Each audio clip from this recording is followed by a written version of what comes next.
사랑합니다가 수화로 이렇게 하는 것입니다. 축복합니다는 이렇게 하는 것입니다.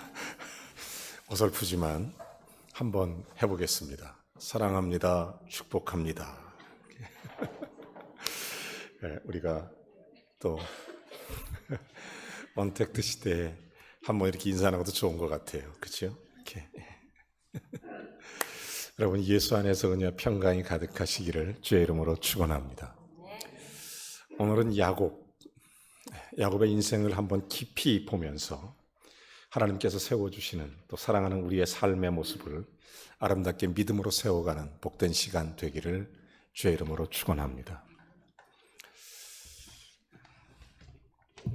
어떤 분이 집을 사서 새롭게 이사를 가게 됐습니다.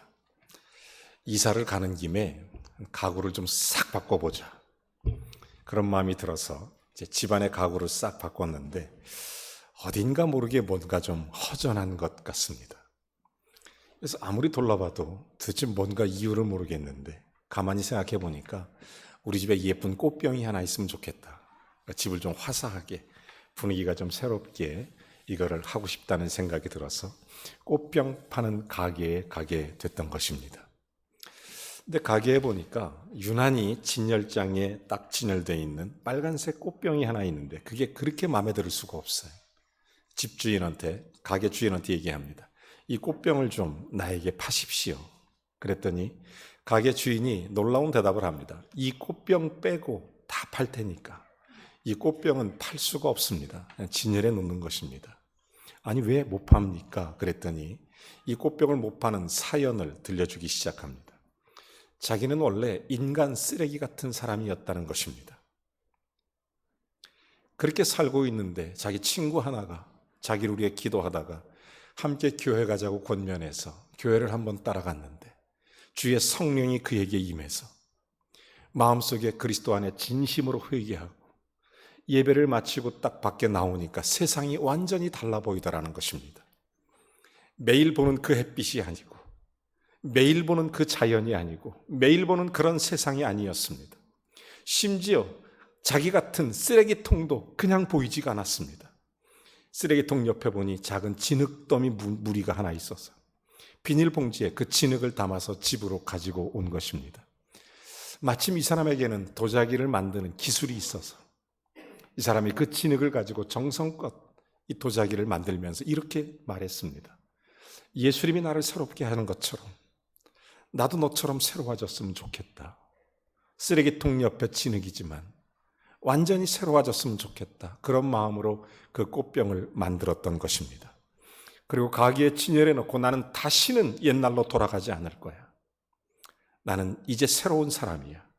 내 인생은 새로워졌어. 그 꽃병을 보고 매일 아침마다 또 다짐한다는 것입니다. 그래서 이 꽃병을 팔 수가 없다는 것입니다. 사랑하는 여러분, 우리도 마찬가지입니다. 여러분, 우리가 지금까지 신앙생활 할 수 있는 것도 사실은 하나님의 은혜입니다. 나 같은 죄인을 살리신 것도 하나님의 은혜입니다. 우리가 오늘 예배하는 것도 사실은 하나님의 은혜이며 예수 그리스도 안에서 우리를 새롭게 해주셨기 때문에 믿음의 자녀로, 하나님의 자녀로 살아갈 수 있도록 만들어 주신 것입니다. 오늘 성경에 나타난 야곱, 그분도 마찬가지였습니다. 그분도 연약한 사람입니다. 그분도 죄가 있었습니다. 그분은 수단과 방법을 가리지 않고 이익이 된다면 무슨 짓이든지 했던 사람입니다. 아버지를 속인 사람입니다. 형도 속였고, 그는 장자의 축복권을 뺏기 위해 팥죽 한 그리라는 꽁수를 부리는 그런 사람이었습니다. 그래서 자기는 장자의 축복을 대신 받았고 외삼촌 라반의 집에서 부자 되겠다고 수단 방법 안 가리고 자기 인생을 자기중심적으로 정말 이 시대 사람처럼 이기적으로 살았던 그런 사람이 바로 야곱입니다. 그는 지극히 육신적인 사람이었습니다. 여러분, 우리 인간의 삶을 볼 때 야곱에게 그대로 다 투영되어 있습니다. 성경 창세기에 보면 여러 인물들이 나오지만 특별히 야곱에 관해서 가장 많은 성경은 야곱을 우리에게 말씀해 주고 있습니다. 여러분, 야곱은 태어나서 죽을 때까지 그의 인생이 전부 다 기록되어 있는 유일한 성경에 나타난 사람이 바로 야곱입니다. 야곱, 그는 즉 육신적이고 우리와 똑같은 그런 사람이지만 이런 부족과 허물에도 불구하고 야곱이라는 이름이 영광스럽게 오늘 성경 믿음의 반열, 믿음의 이름에 영광스럽게 기록되는 것은 아브라함과 이삭과 야곱이라고 하는 하나님의 놀라운 축복의 통로로 기록되는 것은 딱 한 가지 이유밖에 없습니다. 그 이유는 바로 믿음 때문입니다. 야곱의 믿음 때문에. 그의 믿음은 어떤 믿음이었을까요? 도대체 그랬던 사람이 어떻게 하나님 앞에 영광스러운 믿음의 복을 누릴 수 있었을까? 그의 믿음은 어떤 믿음일까? 우리는 그의 믿음을 통해서 우리의 인생을 다시 한번 점검하고 믿음으로 우리의 인생을 새롭게 디자인해가는 복된 시간 되기를 원합니다. 오늘 본문은 이렇게 말씀합니다. 믿음으로 야곱은 첫째 죽을 때에, 그 다음에 두 번째 요셉의 아들에게 축복하고, 세 번째 그 지팡이 머리에 의지하여 경배했으며, 여러분 야곱의 일생을 아주 한 성경 구절에 정확하게 묘사한 요약한 그런 성경 말씀이라고 말씀드릴 수 있을 것입니다. 여러분 창세기 48장 28절에 보면 야곱이 147세를 삽니다. 야곱이 130세에 애굽으로 내려가서 17년 동안을 거해요. 그 가운데 여러분 잘 아시는 것처럼 바로 앞에 바로를 보는 그런 장면이 나옵니다. 그게 창세기 47장에 보면 9절에 이런 말씀을 합니다. 애굽왕 바로 앞에 서서 내 나그네 길의 세월이 130년입니다. 내 나이 얼마 되지 못하고 우리 조상의 나그네 길의 연주에 미치지 못하나 험악한 세월을 보냈나이다. 자기 인생 147년을 회고하는 거예요. 나그네 같은 인생을 살아오는 동안 야곱은 수없이 많은 고난을 당했습니다. 야곱은 수없이 많은 시련을 당했습니다. 아시는 것처럼. 그러나 그럼에도 불구하고 그가 훌륭했던 점이 딱 한 가지가 있습니다. 여러분 야곱의 특징이 있다면 야곱은 갈수록 하나님과 가까워진다는 것입니다. 저는 성경을 보면서 하나님 앞에 놀랍고 큰 은혜 받은 것은 하나님 나도 야곱처럼 되게 해주십시오라고 간절히 기도하고 의지할 수밖에 없는 것은 야곱은 시련이 닥칠수록, 고난이 닥칠수록 주님과 더욱 가까워집니다. 세월 지나갈수록 더욱 믿음이 좋아지는 사람입니다. 야곱의 인생을 첫 번째로 대표할 수 있다면 그는 세월 지나갈수록 믿음이 좋아지는 사람, 믿음이 더욱 깊어지는 사람. 여러분 예컨대 야곱이 하나님을 처음 만났을 때를 기억하십니까? 형과 아버지를 속이고 이제 낯을 피하여 어머니의 고향인 밧단 아람으로 도망갈 때 너무 외롭고 춥고 광야에서 혼자 외롭고 쓸쓸히 있을 때 그가 광야에 그저 돌베개하고 하늘을 이불 삼고 또 땅을 요 삼아서 누워서 외롭게 혼자 잠들었을 때 하나님께서 하늘에서 천사가 내려와 사닥다리 오르락내리락 하는 장면을 봅니다. 그때 일어나 야곱은 세 가지 서원을 하는 거예요. 하나님 나를 다시 축복해 주십시오. 두 번째 나를 다시 돌아오게 하면 이곳에 하나님의 전을 세우겠습니다. 세 번째 나를 하나님께 다시 돌아오고 축복하시면 나는 온전히 주님 앞에 내 삶의 10분의 1을 주님께 드리겠나이다. 세 가지 서원을 해요. 그리고 돌아가는 것입니다. 여러분 야곱은 고난 속에 하나님을 만나는 거룩한 축복을 받은 사람입니다. 그래서 이 야곱이 그런 장면이 나와요. 얼마나 감격했겠어요. 그래서 그 자리에서 일어나 돌베개를 합니다. 제단을 쌓고 그곳 이름을 베델이라고 이름을 짓게 되는 것입니다. 자, 그로부터 20년이 지납니다. 그 손은 마음 사건이 있었어요. 외삼촌 라반의 집에 갑니다. 거기서 자기가 인간의 욕심대로 나름대로 자기의 성품을 아직도 버리지 못한 채 그렇게 살아가요. 그런데 그때 마음속에 특별히 아버지 이삭이 야곱에게 축복했던 내용을 기억합니다. 그래서 자기는 믿음의 가족에서 결혼을 하기로 결정을 하는 거예요. 그래서 나중에 누구를 선택하냐면 그 마음속에 외삼촌 라반의 집에서 누구를 만나죠? 라헬을 만나는 겁니다. 라헬은 아주 아름다웠습니다. 그래서 거기서 열심히 라헬을 위해서 일합니다. 그래서 라반에게 고백하죠. 7년 동안 일하면 결혼을 시켜주겠다. 열심히 일합니다. 7년 동안 일하고 이제 라헬과 결혼을 하게 되는 것입니다. 그런데 왠지 첫날 밤 지나고 이상하게 눈을 떠보니까 라헬이 아니라 레아라는 언니가 와 있었던 거예요. 깜짝 놀랐습니다. 외삼촌 이제는 장인이 됐죠. 장인어른 이게 무슨 일입니까? 그때 이렇게 말합니다. 우리 집안에서 또 우리 지역에서는 큰 딸을 먼저 시집 보내지 않고 둘째 딸 먼저 보낼 수가 없다. 그러니 레아를 먼저 이렇게 하는 거다. 네가 만약 나이를 원하면 7년을 더 일해라. 그래서 14년 동안 열심히 일합니다. 그러면서 자기가 갖고 있는 많은 복과 은혜를 많이 누려요. 그리고 나서 20년이 됐을 때 20년이 돼서 가족을 이끌고 돌아오게 되는 것입니다. 여러분, 그가 돌아오는 도중에 에서가 400명 군사를 입고 자기를 치러 온다는 사실을 듣게 됩니다. 이 사람은 그래서 에서에게 선물을 미리 보냅니다. 그 선물의 규모가 어마어마하죠. 암소 200마리, 숫소 20마리, 약대, 그리고 여러 가지, 그리고 두 대로 나눠서 가족 안에 나눠서 먼저 보내고 자기가 혼자 욥 야복강가에서 혼자 남습니다. 간절히 부르짖고 간절히 싸워서 환도뼈가 부러지는 고통 가운데도 기도에 하나님의 손에 붙들립니다. 야곱 속이는 자였으나 나중에 그는 이스라엘 하나님과 겨루어 이긴 자, 이렇게 이름을 바꿔주게 된 것입니다. 자, 그 뒤에 그 사람이 세겜 땅에 살게 됩니다. 세겜 땅에 살 때 외동딸 디나가 이방인에게 수치를 당하는 사건을 겪게 되는 것입니다. 그 소식을 듣고 야곱의 아들들, 즉 디나의 오빠들이 나서서 그 수치를 주었던 사람들을 가서 죽이게 돼요. 그때 야곱이 큰 걱정이 일어납니다. 왜냐하면 우리는 이방 땅에 살고 있는데 이방 족속들이 연합해서 자기 가족을 전부 다 치러 오면 우리 가족이 몰살당하게 생겼다. 그래서 야곱이 가족들을 이끌고 목욕을 시키고 옷을 갈아입히고 다시 어디로 올라갑니까? 베델로 올라가는 것입니다. 거기서 다시 주님을 예배하면서 그곳을 엘베델이라고 이름하게 되는 것입니다. 여러분, 야곱의 인생은 수없이 많은 고난이었습니다. 수없이 많은 시련이었습니다. 수없이 많은 아픔이었습니다. 그런데 야곱의 삶을 추적해보면 놀랍게 야곱은 갈수록 믿음이 점점 더 좋아지는 것입니다. 고난을 겪을 때마다 하나님과 가까이 갑니다.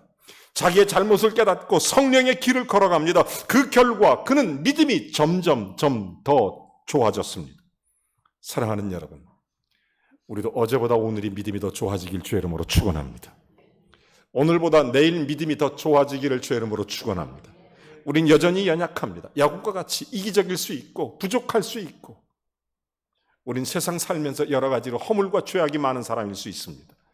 그럼에도 불구하고 하나님께 날마다 더 가까이, 날마다 세월 지나갈수록 주님을 더 가까이 만나는 놀라운 은혜가 우리 사랑하는 모든 성도들에게 임하기를 주의 이름으로 축원합니다.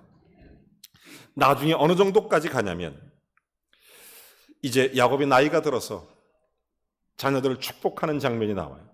특별히 가장 아꼈던 요셉, 이는 요셉이 찾아와서 아버지에게 얘기하죠. 내 두 아들을 좀 축복해 주십시오. 야곱의 손자입니다. 이 두 아들을 축복하는데, 자, 이 두 아들에게 축복할 때 야곱이 혼돈하지 않아. 이삭이 눈이 어두워서 혼돈하여 야곱과 에서를 구별하지 못했던 것을 너무 잘 알고 있습니다. 야곱은 자기가 직접 당사자니까. 그렇지만 야곱은 눈이 어둡지만 영안이 열려 있었습니다. 실수하지 않아요. 나중에 야곱은 나이 들었을 때 영적으로 확 열려 있었습니다. 완전히 열려 있어요. 그래서 절대로 야곱은 실수하지 않았습니다. 그 축복해요. 축복합니다. 여러분, 나무는 세월 지나가고 나이 들어갈수록 고목이 되지만 우리는 세월 지나갈수록 신앙의 거목이 되어야 될 줄로 믿습니다. 저는 우리 교회의 장로님 또 집사님, 권사님들 볼 때마다 우리 교회에는 참 신앙의 거목들이 많이 계십니다. 제가 범일교회에 처음 왔을 때 그때 뵀을 때보다도 지금의 믿음이 훨씬 더 하나님 앞에 깊고 더 그리스도의 사랑 안에서 모든 성도를 섬기고 교회를 온전케 하시는 깊은 믿음으로 신앙의 거목이 되신 분들을 바라볼 때마다 하나님 앞에 머리가 저절로 숙여지지 않을 수 없어요. 우리는 날마다 믿음이 더 좋아져야 될 줄로 믿습니다. 날마다 더 가까이 가야 될 줄로 믿습니다. 날마다 더 주님 앞에 깊어져야 될 줄로 믿습니다. 나중에 야곱이 임종할 때 뭐라고 말합니까? 자기의 유고를 애굽 땅에 묻어달라 이렇게 얘기합니다. 여러분, 그것은 가나안 땅에 묻어달라, 애굽에 묻지 말고 가나안 땅에 묻으라는 것은 바로 하나님과의 약속을 바라보기 때문입니다. 믿음을 갖고 있기 때문에 그 믿음에 흐트러지지 않았던 것입니다. 우리도 더욱더 예수 그리스도 안에 우리의 믿음이 점점 깊어질 수 있어야 돼요. 우리의 믿음이 가벼워지면 안 됩니다. 옛날에 노루 사냥꾼에게 노루 잡는 법을 들은 적이 있습니다. 여러분, 노루는 굉장히 빠르고 멋지고 신사같이 생긴 동물입니다. 근데 노루 잡을 때 산 밑에서 이제 몰입꾼들이 확 몰아가면 산 위로 올라간 이 몰입꾼 따라갈 수가 없어요. 노루가 쫙쫙쫙 올라갑니다. 막 정신 못 차리고 막 도망을 쳐가는 거예요. 막 도망치다가 맨 꼭대기에 올라가면 갑자기 시원한 바람이 불고 멋진 경치가 눈앞에 쫙 펼쳐집니다. 산 정상에 이르러서 멋진 경치를 바라보면서 시원한 바람 맞으면 자기가 쫓기고 있다는 사실을 잠깐 잊어버리게 된다는 것입니다. 그러면 그때 쫓아가서 올가미를 씌워 잡는다는 이야기를 들었습니다. 여러분, 우리의 신앙생활도 마찬가지예요. 우리가 고난이 있을 때 주님이 열심히 찾다가 평안해지면 잠깐 잊어버리고 다시 옛날의 모습으로 돌아가는 그런 모습이 없는지 우리는 잘 살펴보고 기도해야 됩니다. 어떤 암 환자가 있었습니다. 그 암을 고치기 위해 기도했어요. 하나님께서 놀라운 은혜 베풀어 주셔서 그의 암을 고쳤습니다. 너무 감사했어요. 너무 기적 같아요. 너무너무 영광스럽고 너무 하나님의 은혜가 커서 이 사람은 늘 간증하며 살았습니다. 하나님께서 나를 고쳐주셨다고, 하나님께서 나에게 은혜 베푸셨다고. 이게 세월 지나가면서 말이 조금씩 바뀝니다. 요즘 암은 암도 아니요. 의사 잘 만나면 해결돼. 조기 발견하는 게 답이야. 말이 바뀝니다. 조금 더 가니까 이제 말이 또 바뀝니다. 나는 암을 고치기 위해서 이런 음식을 집중적으로 먹었고, 나는 암을 고치기 위해서 이런 운동을 했으며, 내 아내는 이런 수고를 했다고. 이게 암 고치는 지름길이라고. 사랑하는 여러분, 처음에 하나님으로 시작하더니 나중에 하나님이 빠져버립니다. 여러분, 야곱에게 배울 점 첫 번째가 바로 그것입니다. 세월 갈수록 믿음이 좋아진다는 것. 우리의 믿음의 인생을 산다는 것은 세월 지나갈수록 주님과 더 깊어지는 은혜가 있어야 될 줄로 믿습니다. 언제나 하나님 앞에 갑니다. 언제나 주님이 우선이 됩니다. 야곱은 바로 그런 사람이었습니다. 그의 인생을 아름답게 하고 하나님 영화롭게 했던 첫 번째 이유, 그의 믿음이 갈수록 좋아진다는 것. 야곱은 두 번째, 그는 믿음으로 사랑하는 자녀들을 축복했다는 사실입니다. 요셉의 각 아들에게 축복하고, 나이가 많았어요. 여러분, 요셉이 정말 이제 아버지 야곱에게 축복기도 받으러 이제 손주들을 데리고 온 겁니다. 근데 기도하는데 이 야곱이 손을 바꿔서 해요. 손을 바꿔서. 아니, 아버지 왜 그렇습니까? 요셉은 마음으로 큰아들이 이쪽이고 작은아들이 이쪽입니다. 차례대로 해야지 아버지, 할아버지처럼 실수하시려고 그럽니까? 야곱이 뭐라고 말한 줄 아십니까? 아니다, 나는 실수하지 않는다. 영적으로 열려 있으니까. 하나님 말씀을 쫓아서 주님이 약속하신 바를 이루어지는 축복의 통로를 따라 하나님의 의를 이루기 위해 나는 하나님의 뜻대로, 하나님의 말씀대로 순종한다. 여러분, 어지간하면 야곱은 요셉의 부탁을 들어줬을 것입니다. 여러분, 요셉은 간절히 부탁했습니다. 성경에 보면 그 장면이 나와요. 여러분, 창세기 34장부터 48장까지 내용에 야곱과 요셉의 장면들이 계속 반복적으로 나옵니다. 여러분, 그 장면 속에서 어지간하면 생각해 보세요. 요셉은 아버지를 모셔간 사람입니다. 요셉은 아버지를 모시는 사람이에요. 요셉은 자기 형제들에게 다 살도록 만들어줬어요. 요셉은 이스라엘의 모든 백성들을 끌어가는 사람입니다. 여러분, 이런 요셉이 지금 늙은 아버지 야곱에게 부탁하는데 어지간하면 들어주지 않겠습니까? 그럼에도 불구하고 야곱은 철저하게 나는 하나님 중심이라는 것을 분명하게 밝히는 것입니다. 나는 너를 사랑한다. 그렇지만 하나님보다 앞설 수는 없느니라. 나는 너를 정말 귀하게 존중한다. 그러나 하나님보다 더 귀할 수는 없다. 요셉은 그래서 하나님의 귀한 말씀을 따라 기도하는 야곱에게 순종하지 않을 수 없었던 것입니다. 사랑하는 우리도 마찬가지입니다. 하나님께서 우리를 사랑하시고 하나님의 놀라운 자녀들입니다. 하나님 우리 모두를 축복하는 통로로 만들어주시는 거룩한 은혜가 있는 줄로 믿습니다. 여러분, 성경에 야곱은 요셉의 아들들을 축복하고 야곱에게는 12아들이 12지파가 만들어지게 되는 것입니다. 이건 얼마나 소중한 일인지 야곱은 믿음으로 사랑하는 자녀를 축복했습니다. 사랑하는 성도 여러분, 여러분의 인생에 믿음으로 자녀를 축복하시기 바랍니다. 여러분의 믿음으로 인생에서 여러분의 가족을 축복하시기 바랍니다. 야곱은 하나님의 축복이 반드시 이루어질 것을 믿음으로 기도했던 것입니다. 믿음으로 기도하면 하나님의 역사가 이루어지는 것입니다. 우리도 마찬가지죠. 하나님이 사랑하는 모든 하나님의 자녀들이기 때문에 축복의 통로 되도록, 축복이 되도록 자녀들을 기도해야 돼요. 1858년 뉴욕의 한 가정에서 아이가 태어났습니다. 이 아이가 좀 남달라요. 다른 아이보다 다리가 좀 가늘었습니다. 다른 아이처럼 뛰거나 걷지를 잘 못해요. 엄마 아버지가 굉장히 마음이 아팠습니다. 그런데 엄마 아버지가 하나님께 기도하는 믿음의 사람이었어요. 엄마 아버지가 그 아이를 붙들고 이렇게 기도합니다. 하나님, 남다르게 주셨으니 남다르게 주님께 영광을 돌리게 해주십시오. 축복하기 시작합니다. 이 아이를 축복합니다. 그리고 이 아이에게 반복적으로 너는 남다르게 태어났다. 그러니 남다르게 주님께 영광 돌리도록 기도하자. 아이를 축복하는 거예요. 이 사람은 열심히 운동하고 열심히 노력합니다. 비록 몸은 남달랐지만 열심히 해서 23살에 미국 뉴욕의 주의원이 됩니다. 그리고 43살이 됐을 때 미국의 26대 대통령 되는 것입니다. 이 사람의 이름이 바로 루즈벨트 대통령입니다. 이 사람의 업적이 크게 두 가지예요. 첫 번째는 뭐냐면 파나마 운하를 뚫은 겁니다. 미국이 대국이 될 수 있었던 것은 바로 그것이 미국이 강대국의 시작이었다는 것입니다. 그런 남다르게 주님께 영광을 돌렸습니다. 뿐만 아니라 이 사람은 1908년에 러일 전쟁이 일어났을 때 이 세계의 전쟁을 종식시킨 사람입니다. 그래서 그 결과 노벨 평화상을 받은 인물입니다. 루즈벨트 대통령. 그는 늘 이렇게 말했습니다. 내 엄마 아버지는 나를 늘 축복해 주셨다. 내 어머니 아버지는 나를 늘 축복했다. 사랑하는 여러분, 야곱은 요셉의 아들들을 축복하고 오늘 성경의 단어에 주목하십시오. 여러분, 우리 야곱을 통해서 우리에게 그의 믿음을 배워가는 것은 그의 두 번째 특징이 바로 축복하는 사람이었다는 사실입니다. 여러분, 축복하는 자로 사시기를 바랍니다. 하나님께서 우리 교회를 세우신 것은 우리 교회가 이웃을 축복하기 위함이며 모든 세상 열방을 축복하기 위함인 줄로 믿습니다. 우리가 예수 그리스도를 믿고 하나님의 자녀가 되어 우리의 가정과 자녀들을 축복해야 됩니다.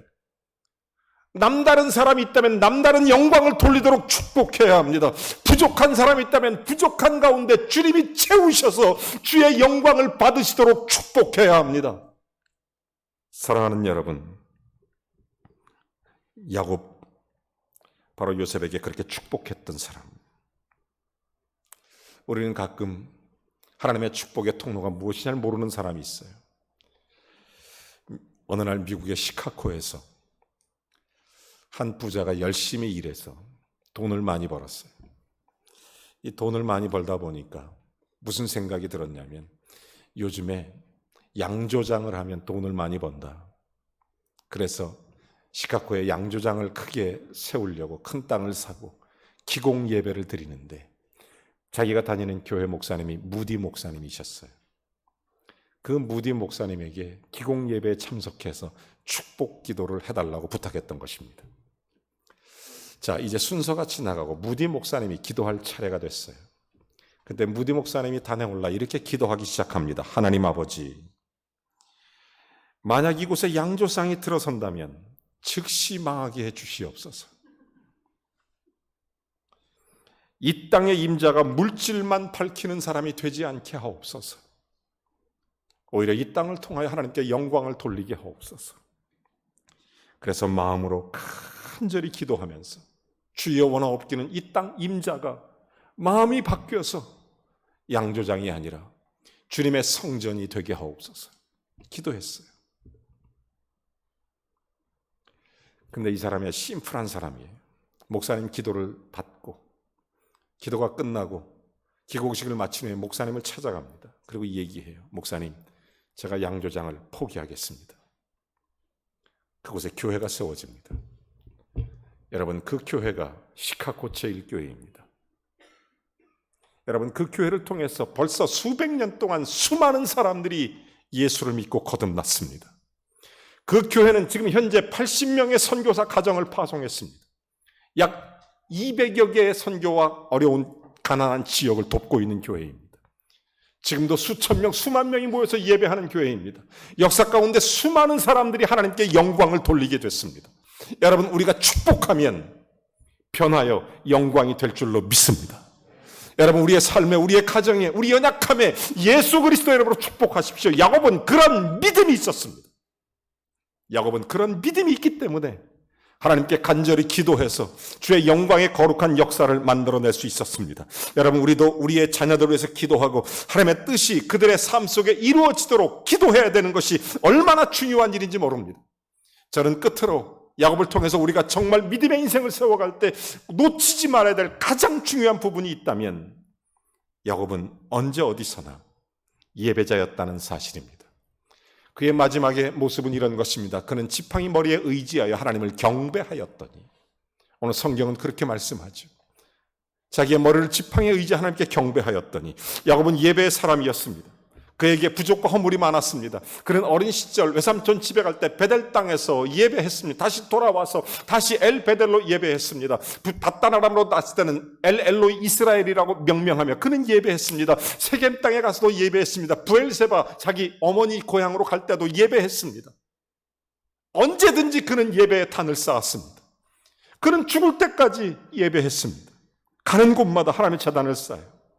그러니까 처음 하나님 만났던 바로 그곳이 엘베델이 됐고, 나중에 돌아와서 하나님 앞에 이제 세겜 땅 부엘세바 갈 때도 마찬가지였습니다. 그는 예배자였습니다. 언제 어디서나 무슨 고난을 만나든 하나님을 예배했습니다. 어떤 시련과 어떤 고통스러운 사건이 있어도 그는 하나님께 예배 드리는 사람이었습니다.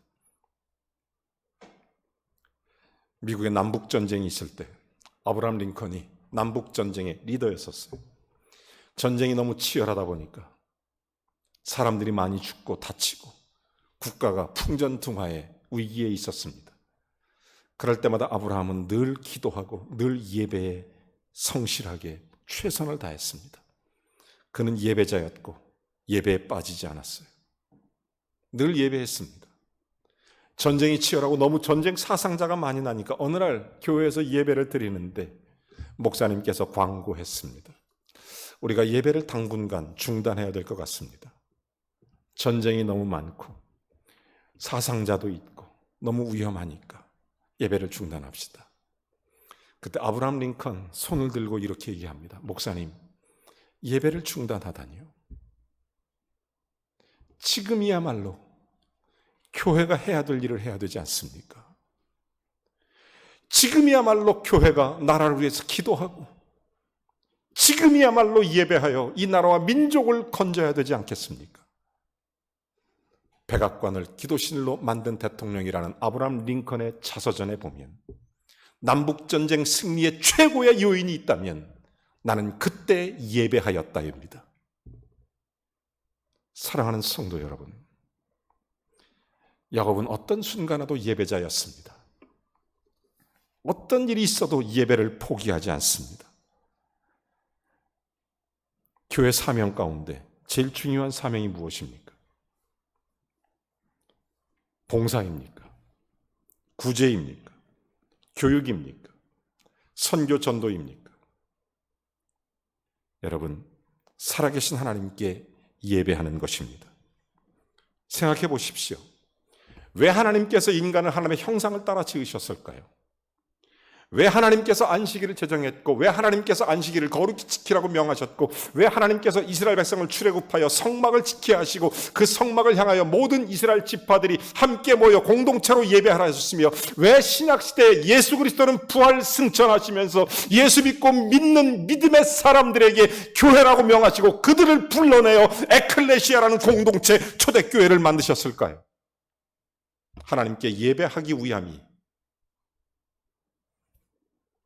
사랑하는 여러분, 왜 우리가 선교하고 왜 우리가 복음을 전합니까? 하나님을 알지 못하는 그들에게 예수를 믿어서 하나님의 자녀가 되게 하고 그들로 하여금 하나님을 예배하는 사람이 되게 하기 위하여 그들에게 복음을 전하는 것입니다.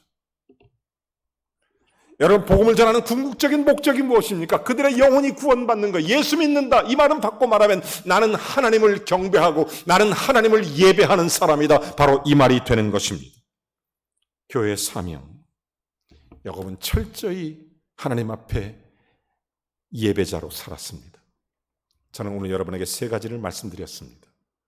첫째, 야곱은 어떤 일이 있어도 믿음이 깊어지는 사람이었다. 둘째, 야곱은 그의 가족들을 축복했다. 셋째, 그는 언제나 예배자였다. 이 모든 것이 믿음으로 행한 일이었습니다. 저는 이번 주간에 깊이 기도했습니다. 확진자가 늘어났다는 소식도 텔레비전 뉴스를 통해서 봤습니다. 다행스럽게 부산은 좀 잠잠하고 안정적인 지역이라고 말은 하지만 언제 어디서나 위험은 도사리고 있습니다. 러시아 선원들의 이야기도 들었습니다. 서울에 있는 모 교회의 이야기도 들었습니다.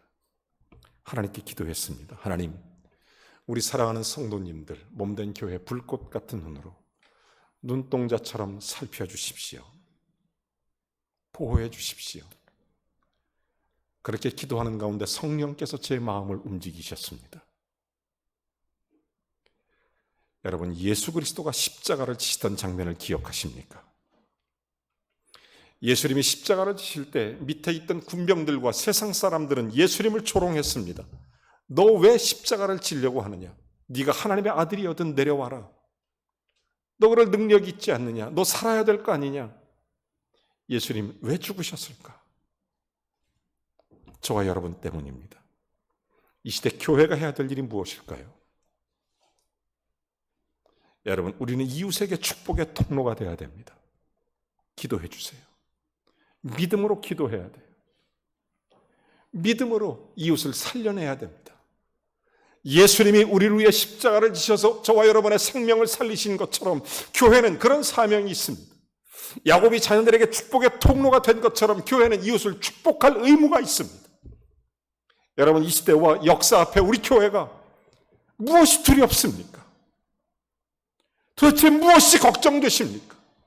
어떤 의미에서 말하면 우리는 예수의 이름으로 죽는 사람이고 예수의 이름으로 다시 사는 사람입니다. 여러분, 예수님은 십자가에 죽기 위해 달리셨습니다. 저와 여러분의 대소를 대속하기 위해.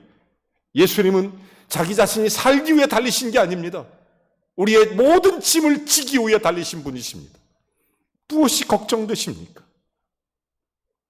야곱은 믿음으로 하나님 앞에 나갔고 그의 믿음이 점점 깊어지고 믿음으로 자녀를 축복하고 믿음으로 하나님께 예배하는 사람이었습니다.